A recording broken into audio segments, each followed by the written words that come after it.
Hello everybody and welcome to Insider's Guide. Today we are finally discussing one of the most iconic mountains on the west coast, Palisades, Tahoe. Palisades, Tahoe has a reputation for extreme terrain, and it absolutely delivers some of the craziest lines you'll ever ski. With it being the largest resort in California, Palisades, Tahoe has a lot to talk about, so this episode will be divided into two sections. For these first 5 videos, we'll be sticking to the side formerly known as Squaw Valley, with another 2-part episode for Alpine Meadows later this year. So with that, let's begin an Insider's Guide to Ski Resorts, Palisades, Tahoe.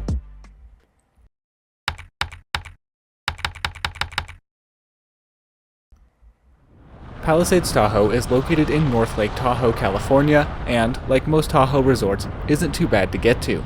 If you're coming from the Bay Area, I-80 is the most popular way of getting up here. For all others, I'd definitely recommend flying into Reno. From there, it's a 45-ish minute drive up a relatively chill highway, barring weather. As of recently, free parking reservations are required by the resort during select peak season dates, and it's an incredibly stressful experience.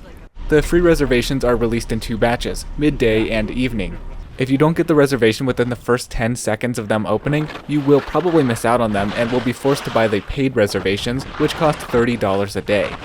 Do keep in mind that this is the current policy as of the 2025-26 ski season and is definitely subject to change if you're watching this video in the future. Both base areas at Palisades offer a decent amount of parking, although as previously mentioned, the mountain gets extremely busy during storm days, so try to arrive as early as possible if the forecast is looking favorable. A reservation guarantees you a spot, but not a location, so timing is important if you want to be close to the base. Palisades, Tahoe consists of 2 previously separate mountains, the former Squaw Valley, now renamed Olympic Valley, and Alpine Meadows. As previously mentioned, we're starting here with the Olympic Valley side, also commonly referred to as just the Palisades side. We will use those 2 terms interchangeably. The Alpine and Palisades parts are connected via a roughly 20-minute long base-to-base gondola. Even though you can ski between the 2 mountains with a lift ticket or icon pass, if you have a limited number of days, I'd recommend just treating each side as a separate mountain in order not to waste time riding the gondola back and forth. If you do have a plentiful number of days, then the base-to-base can be a fun thing to do a few times, since the terrain in each half complements the other quite well. If you're trying to pick between a side, the Olympic side is generally better for beginners, while Alpine is better for intermediates. Despite this, I'd say if you belong to either of these demographics, there are far better resorts elsewhere in Lake Tahoe. Both sides of Palisades, Tahoe primarily cater to advanced and expert skiers, and have plenty of options for this ability, although the Palisades side is a bit tougher overall. Palisades, Tahoe sees much different weather patterns than your traditional ski mountain. It gets combinations of atmospheric rivers, lake effect snow, and prolonged dry spells. Because it's so low in elevation, and due to its proximity to both Lake Tahoe and the Pacific Ocean, its typical snowfall is not nearly as light and fluffy as you might find elsewhere in the western US. And as mentioned, it can go weeks without snowfall, instead staying 50s and sunny for days on end even in peak winter. However, when it snows hard, and is typically accompanied by high winds. This is what leads to so-called storm days where nothing is open, and is also part of why Palisades is so avalanche prone. I don't say all of this to scare you off, but just to make it clear that Palisades is a very different experience than you'll find most elsewhere. Now, in the early season, both sides open simultaneously with limited offerings. The Palisades side usually starts with Red Dog and various other lower mountain lifts before moving to the upper mountain lifts.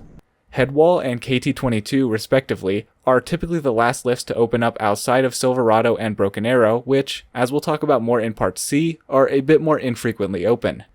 If you happen to show up to Palisades, Tahoe on a storm day, it's likely that the upper mountain of both mountains will be shut due to wind. On the Palisades side, you can expect the Resort Chair, Red Dog, and most likely KT22 to be running.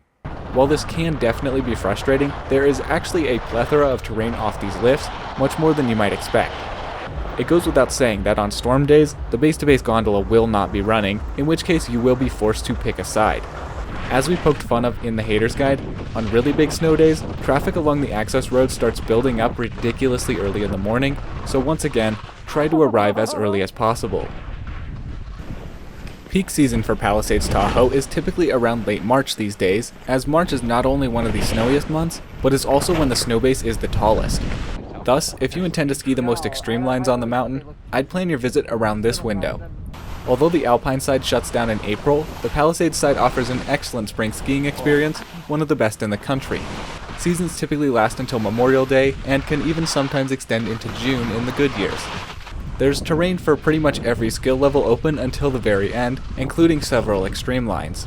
Silverado and Broken Arrow are, of course, the first lifts to close, followed by Red Dog, Resort, and Emigrant.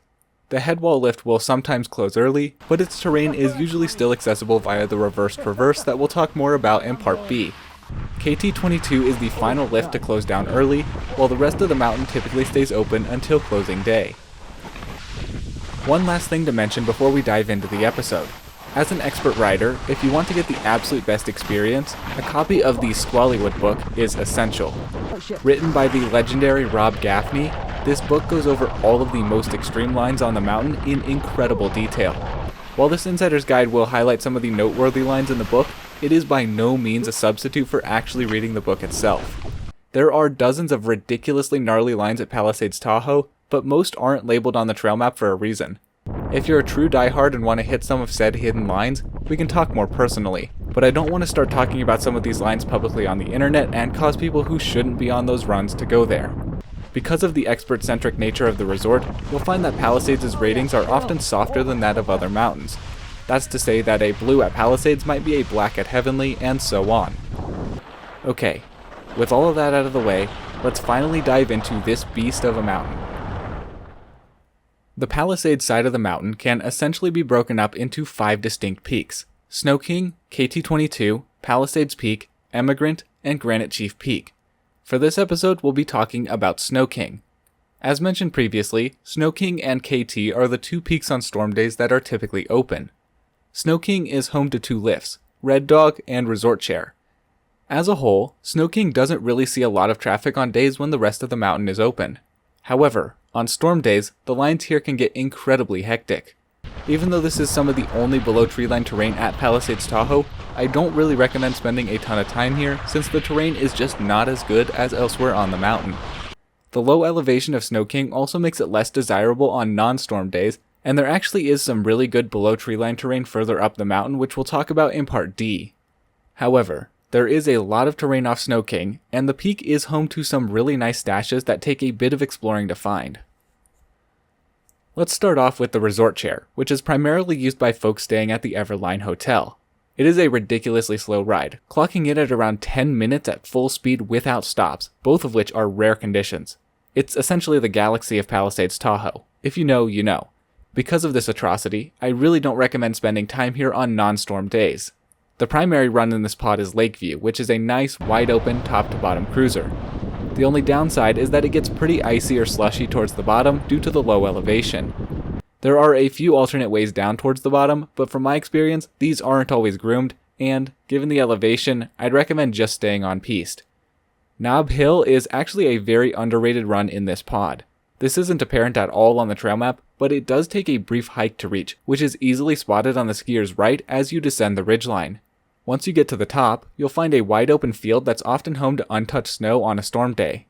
Montezuma's Revenge and Valley View are 2 short, ungroomed alternatives to Lakeview, although Valley View may get groomed every so often to prevent it from becoming too difficult. Strainer and Costello's are similar to Montezuma's, just a touch steeper and longer. There is an unmarked gully that separates Costello's and Montezuma's, and it's honestly the most unique run in the pod. There's also a ton of unmarked glade skiing here that can be home to some great stashes. Red Dog and Far East service the much more popular looker's right side of Snow King. Right next to the bottom of Far East is the Bunny Hill, meant for true first-timers. This is definitely the place to start before progressing onto the greens off High Camp. The Far East lift serves as a reliever lift for Red Dog, and should really only be used if you're parked close to it or lines at Red Dog are unbearable. Otherwise, all terrain off Far East is accessible from the Red Dog lift, and that's the one I'd recommend using to lap this area. Champs-Élysées is a flat road that serves as the easiest way down from the top of Red Dog. I'm not a fan of this run as it's very flat and can get quite congested in some spots. As you can see on the map, you can either take Lower Champs-Élysées to get back to the Red Dog lift, or transfer onto Easy Street and take that run to the main village base. I'd honestly only recommend this run if you're trying to get between mountain areas. It is not worth skiing by itself. Lower Champs-Élysées is an ultra-flat road that is only rated black because it filters onto the Red Dog Face Trail. Red Dog Face is pretty much always groomed, and if you're looking for one of the mellowest single blacks at the resort, this is a great one to try as it honestly feels more like a blue. The other blacks in this area are typically left to get moguls. Towards the bottom of Red Dog Face is a sharp cutoff that leads back to the Far East lift, but it's quite easy to miss. If you're looking for some fresh tracks, the trees next to Heidi's can be home to some, although they do take a small walk from the top of the Red Dog lift or some traversing from Champs-Élysées to access. You can access the lower half of Heidi's from Champs-Élysées, but it really isn't worth it. Now let's get to the two best runs here, Red Dog Glades and Polson's Gully. These are where I personally head first on a storm day if KT isn't scheduled to open. Red Dog Glades offer some of the best fall line tree skiing on the entire mountain, something that isn't exactly Palisades' strength. Despite the single black rating, there are a number of fun cliffs that you can hit in here with a bit of exploring. Polson's Gully is by far the most distinct run in the Red Dog pod. It does get skied up fairly quickly, so I recommend staying high to the sides. The skier's left side specifically is home to some truly insane cliffs and chutes that are visible from the chair. Both Red Dog Glades and Polson's Gully filter onto the Far East lift, and are therefore 2 lift laps, requiring both Far East and Red Dog. Finally, even though it's not a part of Snow King, I want to talk briefly about the Exhibition pod since it fits better in this part of the guide. Exhibition is one of the first lifts to open up for the season. Outside of the early season, it really isn't worth spending time in as the terrain is just ordinary. There is an unload-only mid-station, but I definitely recommend just riding to the top. As mentioned, if you're coming from Snow King, you can take Champs-Élysées to Easy Street to access Exhibition and KT22, although you can also traverse over from the Red Dog Blacks. Julia's Gold is a fun but short fall line cruiser. From the top terminal of Exhibition, you can also go right to access Schimmelpfennig Bowl, a wide open area that also serves as the runout for the Fingers, which we'll talk about more in the next part. That's pretty much all there is to Exhibition, although do note that Easy Street ends at a very busy intersection, so keep a wary eye out there. Well, that's about it for Snow King. Check out parts B through E now, all about the rest of the Olympic Valley side. As always, please leave any questions down below.